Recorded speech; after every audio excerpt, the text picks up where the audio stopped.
నువ్విన్ global service అనే company women rider అని ఒక యాప్ తీసుకొని వచ్చింది. కొన్ని మంత్స్ ముందు ఈ కంపెనీ గురించి ఫ్రీగా నేనే ఒక ప్రమోషనల్ వీడియో చేశాను. ఎన్జిఎస్ అనే కంపెనీ ఉమెన్ రైడ్ పేరుతో ఓ యాప్ లాంచ్ చేసింది. ఈ సర్వీస్లో డ్రైవర్, కస్టమర్ ఇద్దరు అమ్మాయిలు. ఇది ఎంత పెద్ద ఫ్రాడ్ కంపెనీ అంటే అసలు ఉమెన్ రైడర్ అనే సర్వీసే హైదరాబాద్లో లేదు.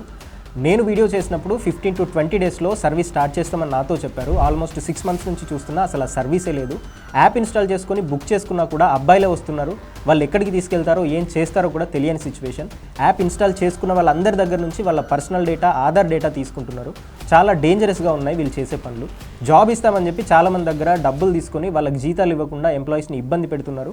కొందరికైతే అసలు మీరు ఎంప్లాయీసే కాదు, మాది ట్రైనింగ్ కంపెనీ, మా దగ్గర ట్రైనింగ్ తీసుకున్నందుకు మీరే మాకు డబ్బులు ఇవ్వాలని చెప్పి వాళ్ళని బెదిరిస్తున్నారంటూ కూడా వాళ్ళు చెప్తూ ఉన్నారు. ధరణి అనే ఒక అమ్మాయిని అడ్డు పెట్టుకొని ఈ దందా మొత్తం నడిపిస్తున్నారు వీళ్ళు. త్వరలోనే ఆ అమ్మాయి డీటెయిల్స్, వీళ్ళ బాధితుల వీడియోస్ అన్నీ బయట పెడదాం.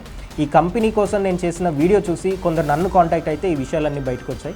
ఆ కంపెనీ కోసం నేను ప్రమోషనల్ వీడియో చేశాను కాబట్టి ఆ కంపెనీ ఫ్రాడ్ కంపెనీ అని తెలిసిన తర్వాత సారీ చెప్తూ మళ్ళీ నేనే ఈ వీడియో చేస్తున్నా. వీళ్ళని అస్సలు నమ్మొద్దు, ఇది ఒక ఫ్రాడ్ కంపెనీ. ఇలాంటి వాళ్ళ మీద క్రిమినల్ కేసులు పెట్టాలని చెప్పి పోలీసులను రిక్వెస్ట్ చేస్తాం. లీగల్గా కూడా వీళ్ళ మీద ముందుకు వెళ్తాం.